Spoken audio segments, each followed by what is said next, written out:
최악의 모습을 생각하지 말고요. 평화를 생각하면서 또 정말 우리에게 도움이 되기 때문에 진정으로 한반도를 위해서 더 이상 지금처럼 변동되는 취약한 국가보다는 진정한 의미 평화를 생각해 나가야 됩니다. much for your 네, 제시카 리 연구원님 훌륭한 발표 감사드립니다.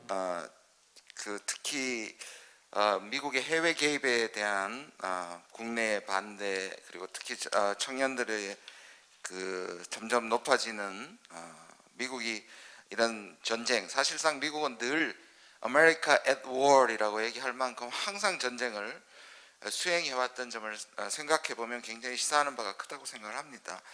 요즘은 과거에는 국제 정치가 국내 정치를 좌우했는데요. 지금의 국제 정치는 국내 정치가 오히려 국제 정치를 좌우하는 경우가 많습니다. 그래서 domestic cost of foreign policy라는 말이 나오고 있는데요. 우리도 마찬가지로 그런 것을 겪고 있습니다. 최근에 서울 통일평화연구소에서 매일 트렌드로 조사를 하는데요. 통일을 바라지 않는다가, 그러니까 통일을 원한다가 38%까지 떨어졌습니다. 이건 상당히 충격적인데요. 특히 젊은 우리 청년들에게는요. 그 숫자가 더 낮아지는 것 같습니다. 어쩌면 우리가 아까 제가 말씀드린 것처럼 정전 체제가 오래되다 보니까 오히려 이 편이 낫다. 그냥 이렇게 갈라진 대로 서로 계속 가자라고 생각을 하는데 실제로 보면 이 확실한 평화, 지속 가능한 평화가 없을 때 이게 나빠질 생각에 대한 위험은 생각하지 않는 것 같습니다. 계속 이렇게 서로 평화롭게 갈 수 있다고 생각하는 자체가 일종의 신화가 아닌가 그런 생각이 듭니다. 그리고 마지막에 북미 간의 그 불신 문제를 말씀하셨는데 제가 마지막에 질문하고 싶은 건 뭐냐면 다널 그렉이라는 한 미국 대사를 지낸 분이 계셨습니다. 그분의 메모아를 제가 회고록을 제가 서평을 했는데요. 마지막 글이 미국이 적대 국가를 대하는 외교에서 실패한 것은 바로 그 적을 demonize, 악마화한 것이다. 악마화하기 시작하면 협상은 불가능해지는 것이다. 요즘 중국도 마찬가지고 북한이 미국인들에게는 그 악마화하는 것이 인기가 있기 때문에 이게 네거티브 아젠다가 되고 있는데 이런 부분이 어떻게 해결될 수 있는지 부분에서 제시카에게 질문을 나중에 하도록 하겠습니다. Next speaker is 무카이 와카나. 다음 연사분은 무카이 와카나 교수님이십니다. 아시아 대학교 국제관계대학교 교수님이신데요. 과거에는 정책대안연구소 동경대학교의 부교수로 일하셨습니다. 무카 와카나 교수님. Thank you very much. 네, 김준영 교수님 소개 감사드립니다. So let me jump right in. 네, 바로 발표를 시작하도록 하겠습니다. 제가 오늘 맡은 역할은 이 영내 관점에서 말씀을 드리는 것입니다. 특히 어떻게 이 지역 내의 평화와 안정을 달성할 것인가, 아태 지역 전체의 평화 안정에 대해서 말씀을 드리겠습니다. 먼저 좀 더 회의적인 시각부터 살펴보도록 하겠습니다. 안타깝게도 지금 이 분야에 있어서 동북아 지역에서의 지역 내 접근 방식은 실패로 이어진 경우가 많았습니다. 이 지역 내는 여러 가지 안보적 차원의 문제들이 많이 있고요. 그중에서도 두 가지 이슈가 특히 중요한데요. 아마 우려의 수준은 다르겠지만 그래도 불안정의 원인이 됩니다. 일단 영내적인 문제이면서 동시에 국제적인 지역사회에도 영향을 미칠 수 있는 문제이기 때문에 글로벌 이슈라고도 할 수가 있는데요. 첫 번째 문제는 북한 문제입니다. 우리는 북한 문제를 해결하기 위해서 나름대로 육자회담이라든지 이러한 지역 내 안보 대화를 구축하려고 했지만 큰 성공은 거두지 못했습니다.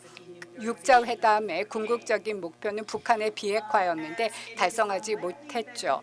그리고 북한이 다자간 협상 테이블로 돌아와서 이 지역 내에 안보 체제를 구축해 줄 것인가, 아직까지는 의구심이 있습니다. 얼마나 포용적으로 참여할 수 있는지, 그리고 그 아키텍처 자체에도 의문의 여지가 있습니다. 아시다시피 역사를 통해서 저희는 양자 간의 협정이 북한과 실패한 경우를 많이 봤습니다. 다자간 협상도 실패를 했죠. 그렇다면 다른 대안을 찾아야 할까요? 아니면 이러한 과거의 협상 스타일을 다시 도입을 해야 될까요? 저도 정답은 없습니다. 그렇지만 그 부분도 우리가 심사숙고를 할 필요가 있습니다. 또 두 번째 불안정의 원인은 미국과 중국 간의 갈등의 고조입니다. 미중 갈등은 이 아태 지역에도 큰 영향을 미치고 동시에 미국과 중국 외에 다른 국가들끼리 교착 상태를 좀 해소할 수 있는 여유가 생겼다고 할 수가 있습니다. 그러니까 미국과 중국 간의 양자 간의 관계도 있겠지만 좀 더 간접적으로 동맹 국가, 즉 대한민국, 일본 간의 관계 개선의 여지도 있을 것입니다. 그렇지만 지역 내의 안보 아키텍처에서는 큰 발전을 거두기가 어려운 상황입니다. 특히 이 지역 내에 많은 관련된 국가들은 안보와 관련된 이해, 관계가 너무나 다양하고 다릅니다. 그렇기 때문에 이 모든 국가들을 하나의 팀으로 연대시키기가 힘듭니다. 그리고 또 다른 여러 가지 이슈들도 있고 다른 국가들은 다른 부분에 대해서 관심이 있기 때문에 뭐 적극적으로 열정을 가지고 이러한 프레임워크에 참여하기가 힘들 수도 있을 것입니다. 또한 정권의 교체가 일어났을 때 그 국가가 안보 접근 방식에 대해서 다른 접근 방식을 채택할 수도 있고요. 뭐 그 상황이 또 악화되는 것도 가능한 시나리오입니다. 정권이 교체될 때마다요. 그런데 좀 더 낙관적이고 미래지향적인 관점에서 보면은 미국과 한국 정권은 이제 미국이 현재는 대한민국과 같은 비슷한 가치를 가진 국가들과 적극적으로 협력하고자 합니다. 협력이야말로 평화와 안정에 있어서 가장 중요한 요소이지요. 평화와 안정을 달성하는 데 있어서 하나의 국가 혼자서는 할 수가 없습니다. 반드시 국제적으로 협력을 해서 공동의 목표를 달성해 나가야 됩니다. 그렇기 때문에 그 목표가 무엇인지를 각각 확인을 할 필요가 있습니다. 지금이야말로 어떻게 보면은 다시 판을 짜서 한국과 일본이 양자 간의 중요한 관계를 다시 개선을 시킬 수 있는 기회가 될 수도 있을 것입니다. 특히 지역 내의 안보, 특히 한반도의 안정을 위해서는 이러한 양자 간의 관계 개선도 필요할 것입니다. 또한 비슷한 마음을 가진 국가들이 힘을 합하게 된다면은 중국이 불안감을 느끼고 이 지역의 안보가 악화될 수도 있습니다. 이게 좀 부작용으로 거론이 될 수 있는 부분이죠. 지금 현재로서는 리더십을 갖기 위해서 뭐 미국과 중국 간에 지금 경쟁이 이루어지고 있는데 이 지역 내의 문제가 잘못하면 바로 국제적인 문제로 불거질 수도 있습니다.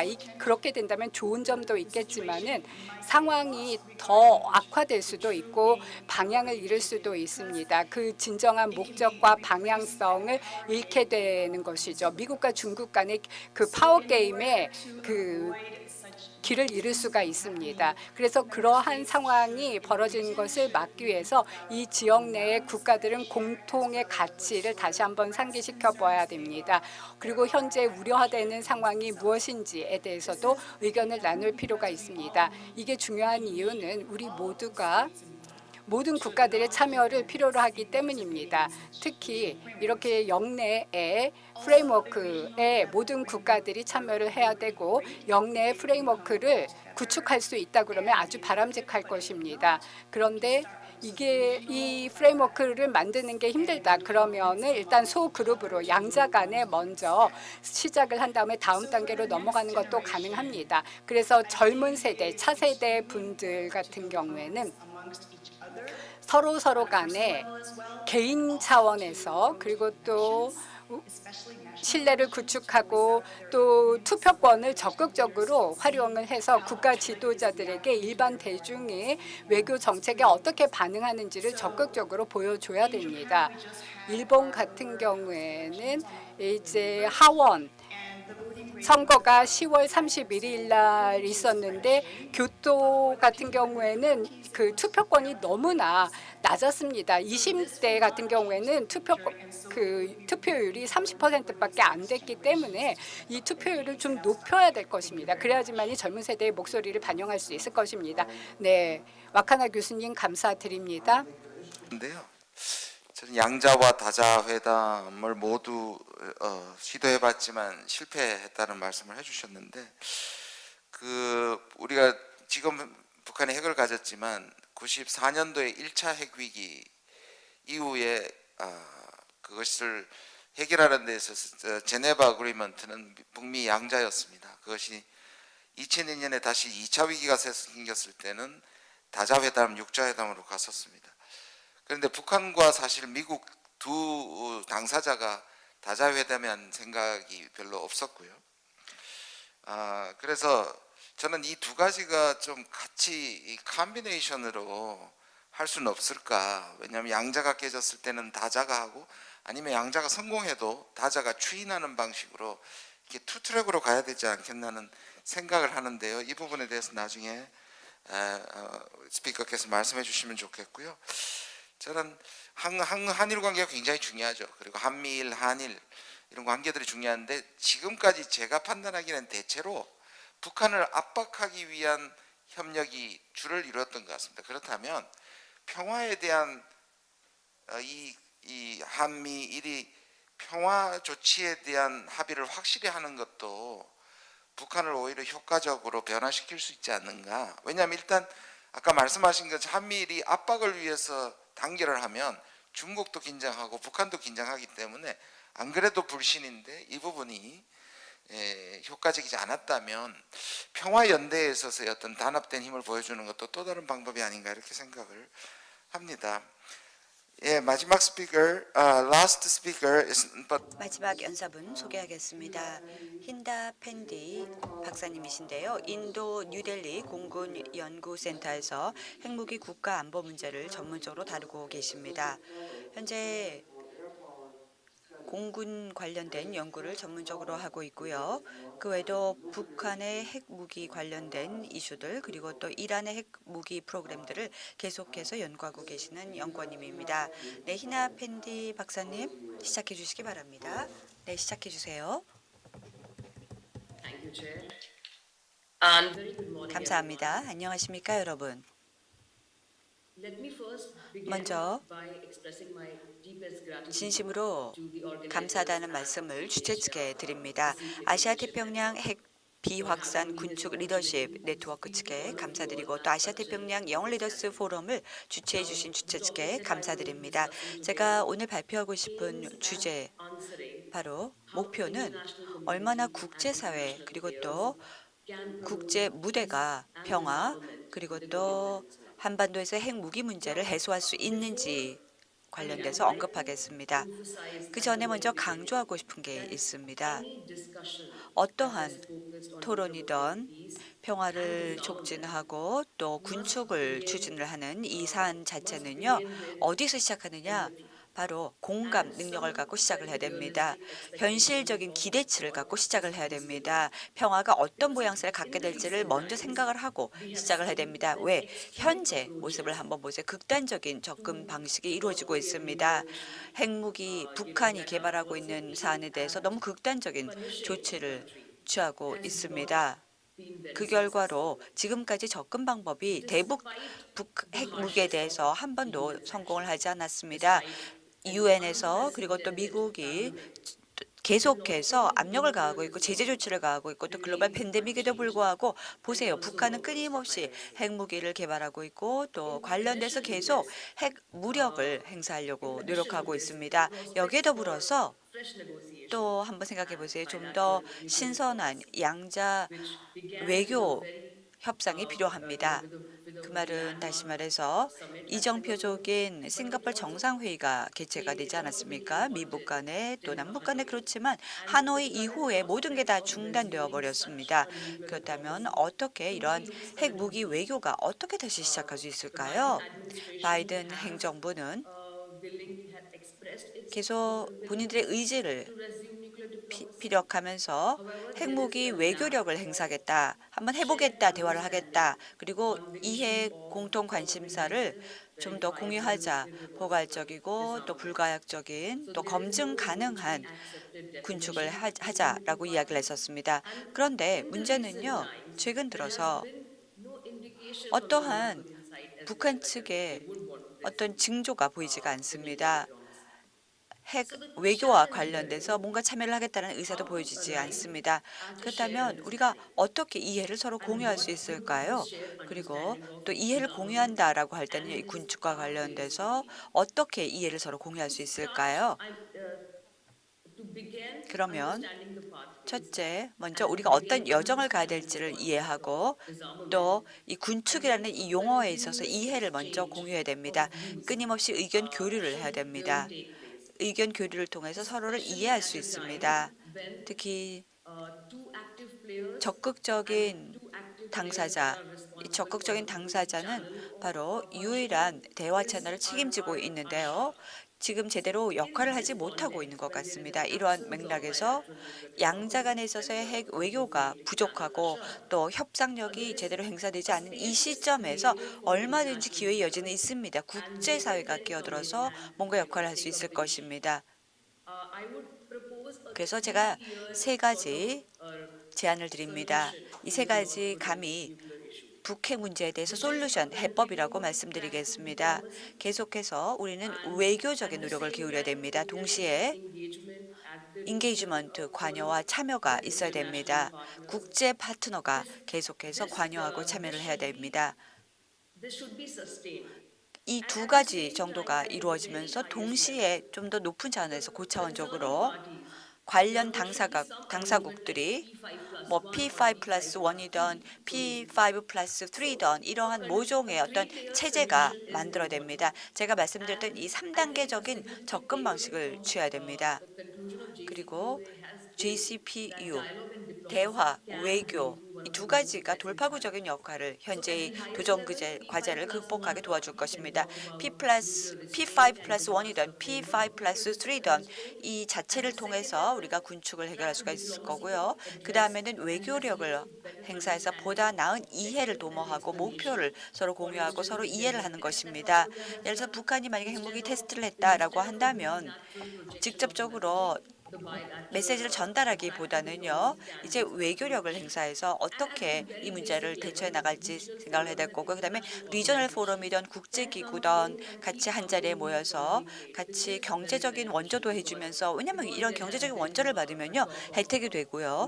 또 지금 현재로서는요 맥시멈 프레셔가 가해지고 있지 않습니까? 유엔 제재 조치를 통해서요. 그래서 경제적으로 어렵기 때문에 국제사회가 경제적인 도움을 준다든지 뭐 이런 식으로 나가면 도움이 될 겁니다. 모든 유엔 회원국도 같이 참여를 해서 2030 SDG 지속 가능한 목표 달성을 위해서 같이 동참을 하는 겁니다.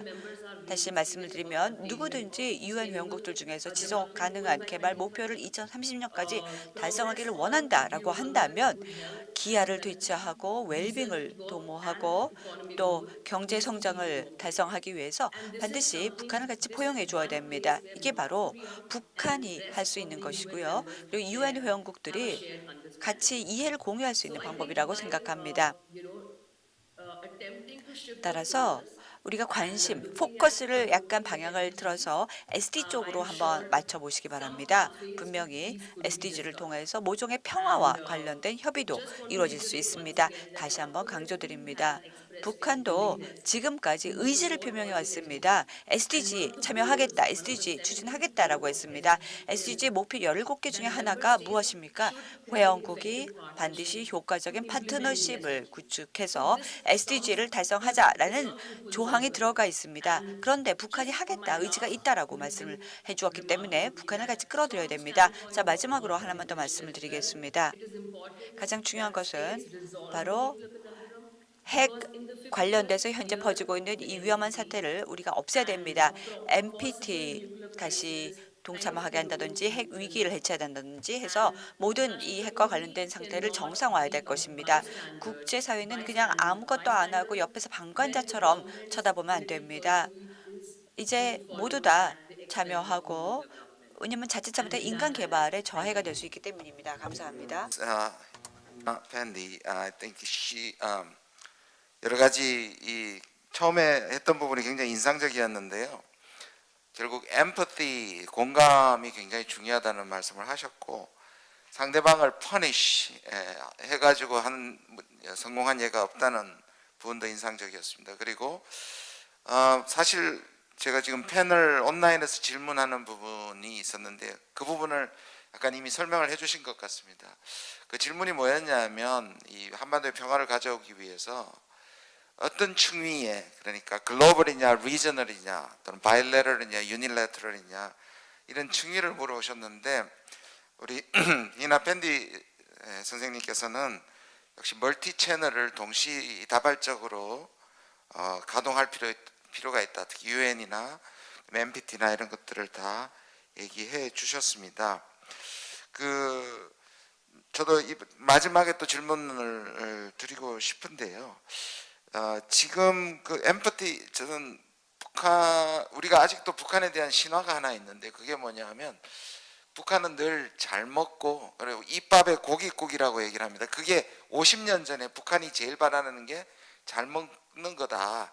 굶주려 있다는 기본적인 그게 있는데 저는 그보다 훨씬 더 중요한 게 서바이벌이라고 생각합니다. 내셔널 시큐리티라고 생각합니다. 실제로 김정은도 일상으로 돌아갈 수 있게 안보를 확실하게 하겠다. 그래서 핵을 만들었다고 얘기를 합니다.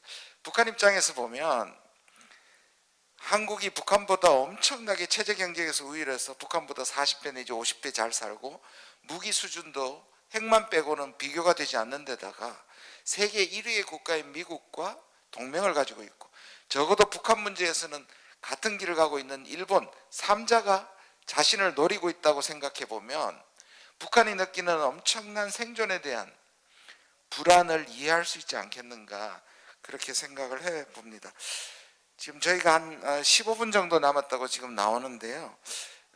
두 가지가 남아 있습니다. 먼저 패널 간 혹시 말씀하시다가 좀 미진하게 하셨던 부분이나 아니면 다른 분의 얘기를 들으면서 나와 있는 질문들이 계시면 한 1, 2분 정도 한 바퀴 더 돈 다음에 그 다음에 현장이나 온라인에서 제가 수집한 퀘스천들을 묻도록 하겠습니다.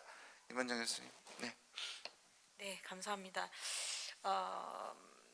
제가 오늘 저희 패널에서는 우리 사우스 코리아 유니래터럴 어프로치에 대해서 좀 강조를 해달라고 말씀을 하셔서 그것을 기반으로 준비를 했었습니다마는 그리고 지금 정부에서 계속 추진하고 있는 종전선언 문제 같은 것을 언급을 그래서 드렸던 것인데요.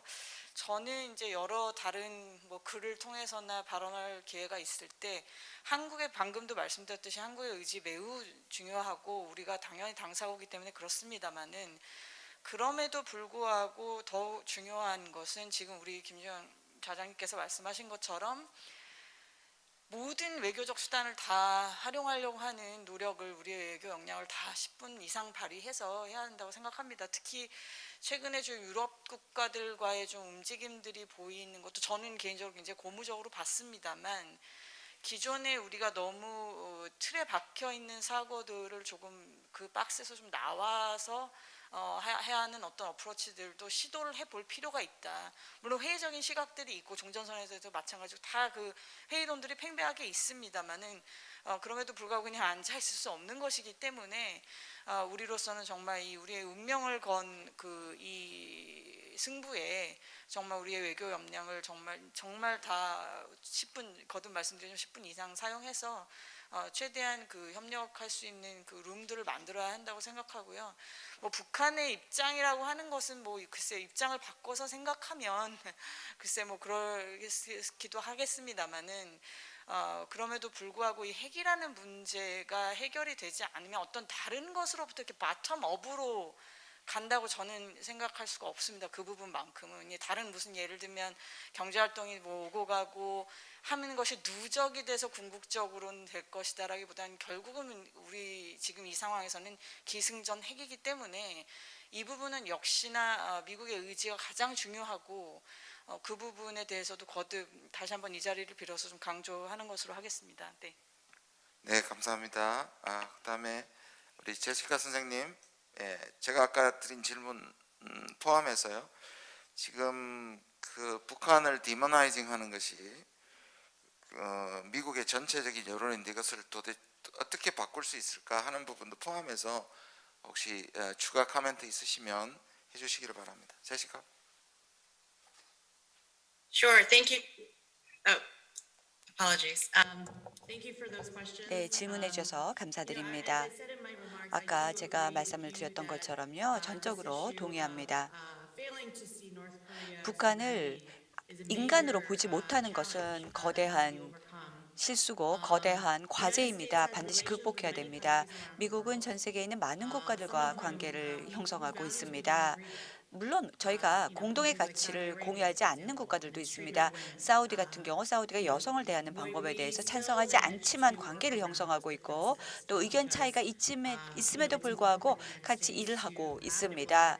왜냐하면 외교 관계를 유지하는 것이 중요하고 또 전 세계에서 어떤 일이 벌어지는 것이 필요하기 때문입니다. 하지만 불행하게 북한에 대해서는 우리는 어떤 일이 벌어지는지 잘 모릅니다. 여행 금지도 있고요. 또 여러 가지 문제점들이 있기 때문에요. 의미 있는 북한과의 어떤 활동 같은 게 이루어지지 않습니다. 아마 계속해서 도전 과제가 되지 않을까 생각합니다. 왜냐? 우리는 북한에 대해서 충분한 정보가 없어서 정보를 바탕으로 의사결정을 내릴 수가 없기 때문입니다. 여기에 더불어서 어쩌면 우리는 타 국가, 뭐 한국이나 이런 국가들이 북한에 대해서 더 많이 배울 수 있는 걸 막고 있습니다. 그래서 직접적으로 만약 예를 들어서 한국이 북한과 같이 여러 가지 뭐 공동 프로젝트를 한다든지 이런 기회를 금지하고 있기 때문에요. 한국이 북한에 더 많이 배울 수 있는 기회도 결국은 막는 것입니다. 그렇기 때문에 현재 상황을 점점 더 불안하게 만드는 경향도 있습니다. 하나만 더 첨언을 하고 싶습니다. 아주 간략하게 말씀을 드리고 싶은 건데요. 일부 비판자들이 종전선언에 대해서 혹은 평화 과정에 대해서 이렇게 말을 합니다. 지금 뭐 미국이 한국과 지금 이런 걸 한다고? 아니 일방적으로 지금 군대 전부 다 철수한다는 거 아니야? 그러면은 한미 동맹이 내일 당장 끝날 거야. 미국이 그냥 떠나기를 원해서 너네 지금 종전협정 하자는 거 아니야? 이렇게 비판을 하는데요. 이 두 가지 사안을 혼돈하는 분들입니다. 이 비판자들은요. 절대로 종전협정을 하자고 해서요. 미군이 철수하자는 뜻도 아니고요. 또 떠난다는 것은 아닙니다. 이건 한국과 미국 간에 얼마든지 다른 관계가 더 있기 때문에요. 또 북한을 또 끌어들여서 북한과 같이 또 협상할 필요도 없습니다. 흔히 이 세 가지 이슈를 너무 혼돈하고 있습니다.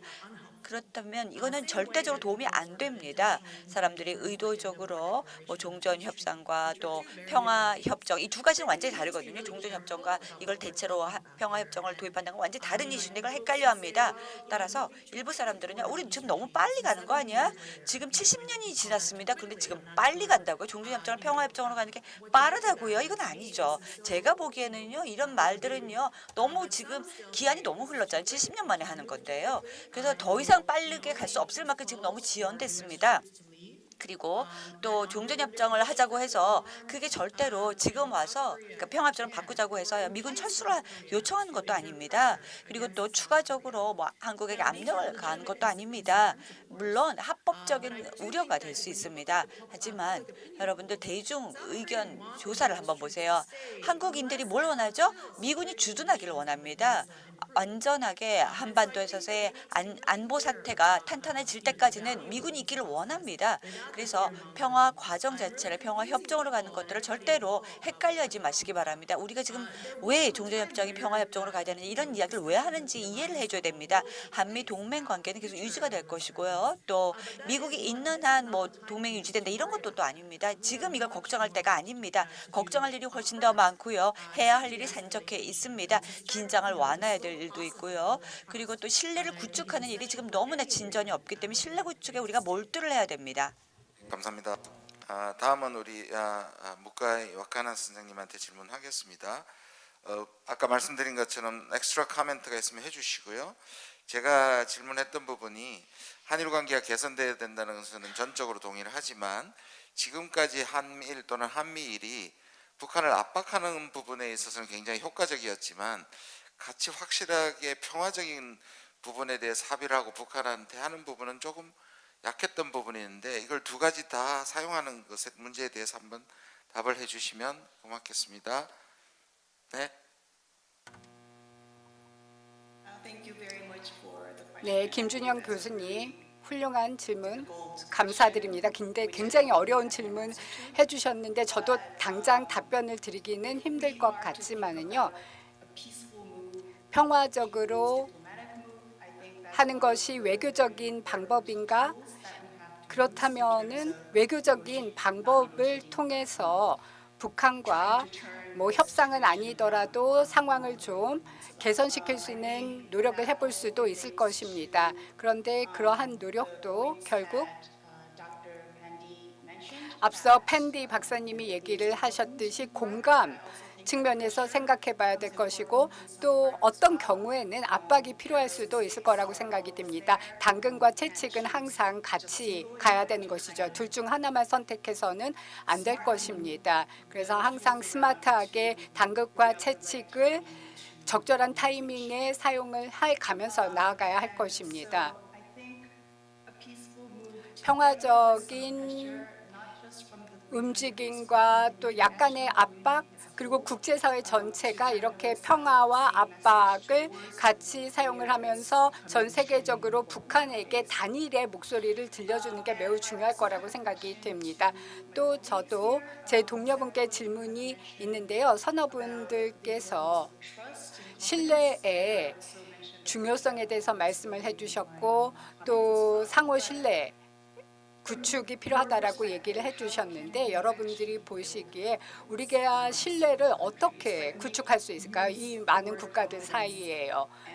자신감, 뭐 신뢰라는 표현은 우리가 매일매일 사용하지만 실제로 그 신뢰를 구축하기는 동북아시아 지역에서는 너무나 힘듭니다. 그래서 그 부분에 대해서 좋은 아이디어가 있으시면 개진을 해주시면 정말 감사드리겠습니다. 우리가 어떻게 신뢰를 확보할 수 있는 그것이 얼마나 가능하면 또 어떻게 할 것인가에 대한 질문, 아니 본인이 받은 질문보다 훨씬 더 어려운 질문을 해주신 것 같습니다. 닥터 팬디께서 이 질문도 같이 포함해서 해주시면 좋겠고요. 저는 아까 말씀드린 것처럼 북한에 대한 엠퍼티 문제 이거하고도 연결이 될 것을 같습니다. 저는 좀 bad cycle, 그러니까 악순환이 좀 있는 것 같습니다. 북한이 도발을 하고 자기의 생존 때문에 하기 때문에 다시 북한에 대한 신뢰가 떨어지고 그걸 다시 회복할 수 있는, 그러니까 북한에 대한 엠퍼티를 가진다는 자체가 국제적인 담론이 될 수 있느냐. 물론 북한 주민에 대한 엠퍼티는 사람들이 이해를 하는데 그럼 북한이 가지고 있는 그 문제, 생존의 문제, 경제의 문제에 대해서 이걸 인터내셔널 디스코스로 사람들에게 호응을 얻을 수 있느냐 하는 문제를 한번 혹시 보관이 계시면 말씀해 주시면 좋겠습니다. 닥터 팬디. I just want to say that 예, 제가 드리고 싶은 말씀은요. 글로벌 팬데믹이 우리에게 기회를 주었습니다. 우리에게 가장 중요한 보건, 건강과 같은 이슈, 백신 프로그램 이런 이슈들을 다룰 수 있는 기회를 주었습니다. 북한은 코로나 확진자가 있었다고 합니다. 팬데믹이 발발하고 나서요. 그런데 단지 이거는 그냥 국내적인 이야기죠. 또 국제 보고서를 보면은, 그러니까 국내적으로는 없다라고 하는데 외국에서 보면은요 확진자가 있다라는 이야기가 있습니다. 그래서 이제 북한도 백신을 접종해야 됩니다. 아주 사소한 사안이 될 수 있지만요, 백신 같은 걸 통해서 우리가 큰 기회를 잡을 수가 있습니다. 또 GDP, 북한은 현재 SDG 목표를 국정과제로 선포하고 달성하겠다라고 합니다. 일부 국가에서는 SDG를 중요시 여기고 있죠. 그런데 이 SDG 차원에서 똑같이 손을 잡고 일할 수 있지 않습니까? 이게 뭐 지구를 뒤흔드는 대단한 뉴스는 아니지만요. 작은 하나의 벽돌을 차근차근 쌓아가는 과정이라고 생각합니다. 그래서 얼마든지 신뢰를 구축하는 그리고 또 지금 부족한 것들을 채울 수 있는 단계라고 생각합니다. 시간이 많이 남진 않았는데요. 그래도 보통 이런 세션을 하면 2라운드만 들어도 시간이 끝나는데요. 그래도 아직 약간의 시간이 남아 있고, 그래서 받은 질문들이 대부분 두 가지로 나눠지는 것 같습니다. 하나는 지금 스테일메이트, 데드락이 되어 있는 교착 상황을 어떻게 풀 것이냐에 대한 질문이 많았고요. 그 다음에 이게 청년 세션인데, 그래서 실제적으로 청년들이 할 수 있는 일이 뭘까에 대한 질문은 대답할 가치가 충분히 있는 질문이라고 저는 생각을 합니다. 모든 일에는 기존에 있던 것들에 대한 안정감이라는 것이 관성이 되는데요. 그것이 너무 지나가다 보니까 우리는 군사력을 통해 가지고 평화를 지키는 것에 너무 익숙해 있다고 생각을 합니다. 근데 마냥 갈 수는 저는 없다고 생각하는데, 그러나 그것을 사람들에게 다음 평화로 가는 것이 더 좋다는 것을 확신시킬 수 있는 것이 바로 리더의 힘이 아닌가 생각을 합니다. 지금이 안정적이지만 만족하지 못하는 것을 불안정적이지만 만족할 만한 대안을 제시하는 것이 바로 리더의 진정한 특질이 아닌가 그렇게 생각을 합니다. 마지막으로 정말 짧게 이 부분에 대해서 한 1분씩 코멘트를 해주시면 되는데, 우리가 10분이 남아 있나요? 예, we have more time. Good. 좀 시간의 여유가 있네요. You can. 부분의 시간이 남아 있기 때문에 2분 정도 결론 짓는 발언을 해주시면 좋을 것 같습니다. 패널 분들이 하신 질문이나 제 질문도 같이 답변을 해주십시오. 글쎄 말입니다. 이 참 안타까운 것이 일단은 뭐냐면은 계속 지금 트러스트 얘기가 나왔습니다만 이 체제에 대한 부분이 서로 굉장히 그 갭이 크다. 왜냐하면 이제 그 불신이라고 하는 거에 우리도 마찬가지입니다만은 미국도 마찬가지고요. 이 대통령제의 가장 취약한 것이 양당제로 치달으다 보면은 너무 극으로 계속 시간이 누적되면서 양쪽이 다 극으로만 자꾸 치달아가는 경향이 더 두드러지고, 우리 지금 대선 이 한국에서도 보시다시피, 그런데다 이게 정권이 바뀌게 되면 너무 이게 오버스로우가 돼버리기 때문에 그런 부분은 우리뿐만이 아니라 대통령의 굉장히 권력이 집중되어 있는 이런 센트럴라이즈된 시스템이 갖고 있는 어떤 한계이자 그 트러스트를 풀리 줄 수 없는 그런 부분이고, 바이스 벌사 북한의 체제에 대해서는 제가 더 이상 강조하지 않아도 익히 아시고, 플러스 이 실무회담이라고 하는 것이 실질적으로 죄송한 말씀이지만 얼마나 이게 지금 김정은이라고 하는 최고 어쨌든 결정권자에게 이 페네트레이트 제대로 전달이 되고 있는지에 대한 깊은 저는 회의감이 좀 있습니다. 그렇다고 매번 김정은하고 자리를 가질 수도 없는 노릇인데, 그럴 때에 어떠한 그 외교적 역량을 우리가 발휘하느냐에 큰 그 물음표가 있고, 저는 아까도 잠깐 말씀드렸듯이 이렇게 우리 안에서 뭐가 제대로 안 된다라고 한다면 스웨덴이 됐던 누가 됐던 조금은 그래도 북한하고의 더 관계에 있어서 뉴트럴 내지는 나름대로의 트러스트가 있는 파티를 인발브하는 것도 방법이라고 생각합니다. 물론 전적으로 그거에만 의존하자는 것은 아닙니다만, 그런 어떤 대화의 물꼬를 터줄 수 있는 어떤 대상을 또 bring in 하는 것도 방법이라고 생각하고요. 그리고 마지막으로 이제 이게 영 리더스 포럼이니까 저도 대학에서 이제 가르치면서 여러 가지들 많이 느낍니다만, 글쎄요, 저는 민족 공동체라고 하는 좀 구태연하게 들리실 수 있습니다만, 그럼에도 불구하고 그 부분을 언급하지 않을 수 없다고 생각합니다. 그리고 우리의 이 아름다운 한반도라고 하는 그 지금 끝에 있는 우리 아름다운 섬에 있는데요, 제주도에 있는데, 이 땅에 대한 우리의 그 뭐랄까요, 그 열정이라고 할까, 어떤 그 패션을 좀 다시 회복했으면 하는 심정이 있습니다. 백두산부터 정말 제주도에 이르기까지 이 땅을 우리가 한민족이 터전으로 삼고 살아왔던 이 땅에 대하여 다시 회복을 하고 그 민족 공동체를 회복을 해야 된다고 하는 부분이 제가 글쎄요, 너무 어떻게 보면 저 역시 어떤 그런 9세대 교육에 받은 사람에서 그 정도밖에 말씀을 못 드리지 모르겠습니다만은, 우리 젊은 친구들한테도 반드시 그 부분은 우리 기존 세대들이 계속해서 어필해야 되는 부분이라고 생각합니다. 다시금 불러주셔서 감사합니다. 네. 네, 고맙습니다. 제시카. Sure, I'll say a few words. 네, 제가 몇 말씀 드리겠습니다. 다시 한번 기회 주셔서 진심으로 감사드립니다. 너무 어려운 질문을 많이 해주셔서요. 제가 1분 내로 답변하기가 정말 힘듭니다. Hands? Okay. 네, 그래도요 2분도 짧습니다. 너무 많은 질문을 해주셔서요. 본질적으로 우리에게 필요한 것은요. 초반에 제가 했던 말로 다시 돌아가겠습니다. 젊은 열정이 갖고 있는 사람들의 목소리를 들어야 됩니다. 기회를 줘야 됩니다. 우리가 할 일이 뭐지? 체크를 다 하고 다양성, 포용성도 고려를 해야 됩니다. 하지만 동시에 우리는 오늘과 같은 이런 포럼의 기회를 활용해야 됩니다. 너무 좋습니다. 그리고 이걸 지속 가능하게 계속해서 젊은 사람들의 목소리를 들어야 됩니다. 창의적이고 또 똑똑하고 국제관계 전문가 있는 젊은 여성들의 목소리도 들어야 됩니다. 그런데 현재 이 대화, 북한에 대한 대화에서 젊은 여성들의 목소리가 잘 안 들립니다. 빠져 있습니다. 미국에서 보면 워싱턴에서 80에서 90%의 사람들이 다 남성입니다.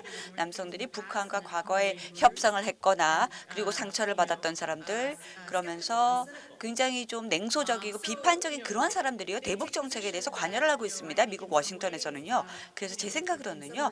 이제 어느 정도는 좀 더 새로운 목소리가 들어지 않을까. 그래서 새로운 시각이 필요하지 않을까. 그렇다고 해서 뭔가 방어적으로 나가자는 건 아니고요. 좀 더 새로운 방법이 필요하지 않을까 생각합니다. 어떻게 대화를 할까? 여기서 가장 중요한 것은 현 상황이 효과가 없습니다. 누구든지 북한에 대해서 지금 일하시는 분들은요 만족하지 않습니다. 그리고 한반도에서 어떤 일이 이루어질지 너무 걱정하고요. 점점 더 회의적이 되고 하고 있습니다. 따라서 좀 완전히 다른 방법으로 가는 거는 현실과 동떨어져 있으니까 위험하고요. 또 주장을 피는 사람들은요. 자기가 안 좋은 결정이 나온 거에 대해서 과거에 대해서 책임을 지지 않습니다.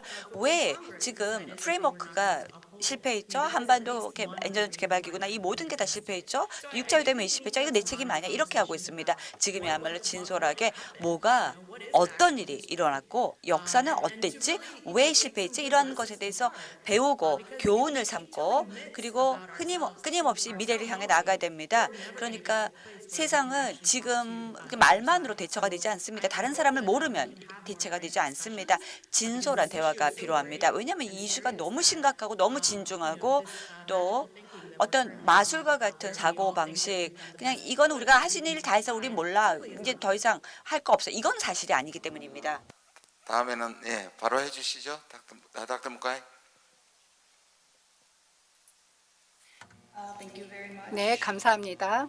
I totally agree with 네, 저도 제시카 리 연구원님과 전적으로 동의합니다. 우리의 목소리를 내야 됩니다. 그중에 한 가지 방법은 앞서서도 제가 말씀을 드렸지만 젊은 세대가 좀 더 to these elections. 투표를 많이 해야 된다고 생각합니다. 자신들의 투표를 통해서 어떤 정부의 정책이 마음에 안 든다. 그럼 그 목소리를 표시를 해야 됩니다. 투표를 하는 것이야말로 민주주의 국가가 가지고 있는 가장 훌륭한 도구입니다. 즉 우리는 당연히 투표를 할 수 있는 권리를 가지고 있죠. 그래서 젊은 세대가 먼저 자신들의 투표권을 적극적으로 행사해야 됩니다. 그리고 한반도 이 지역 자체의 생존은 국제사회의 생존과도 밀접하게 연관이 되어 있습니다. 그리고 국내, 영내 또 국제사회의 인터랙션을 통해서 좀 더 우리가 하는 활동이 이 지역 내뿐만 아니라 전 세계적으로 어떤 영향을 미칠 수 있는지를 좀 더 심각하게 생각해 봐야 됩니다. 젊은 세대 분들이 그런 것을 고려해야 된다고 생각합니다. 나중에 여기 현장에서 질문 하나 받도록 하겠습니다. 준비해 주시면 좋겠고요. 마지막으로 닥터 팬디.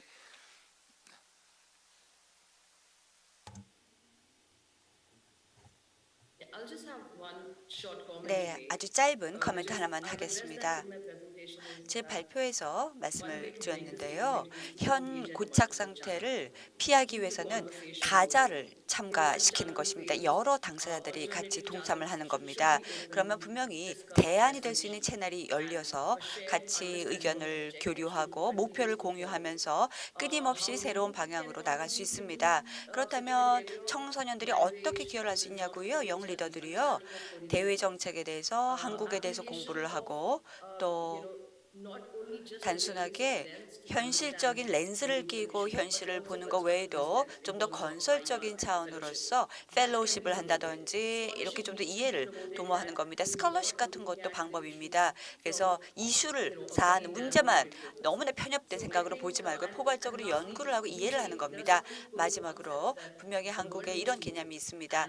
전 세계가 경청을 해야 되는 사안이 있습니다. 그래서 좀 더 전 세계가 같이 동참을 하고 이 이슈를 다 같이 토론할 자세가 필요합니다. 우리에게 필요한 것은 문화에 대한 교육 역시 도모를 해줘야 됩니다. 감사합니다. 있으신가요? 한 분 정도 없으신가요? I think no more question. I think 네, 질문이 없으신 것 같습니다. 예, 굉장히 많은 저도 많이 배웠고요. It's really impressive.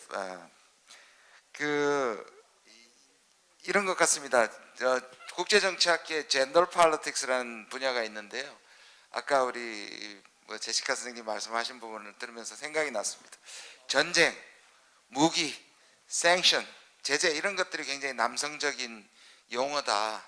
오히려 그런 남성적인 용어가 지배하는 국제정치다라는 얘기들을 하는데요. 뭐 제가 전적으로 동의하는 건 아니지만 그래도 이 한국에서 또 Young and Woman 세션이 된 것 같아서 훨씬 더 풍성하고 좋았습니다. 이게 구색이 아니라 앞으로 그것이 중심이 되고 평화를 책임지는 미래의 세대가 그 목소리가 훨씬 더 많이 들리는 계기가 됐으면 좋겠습니다.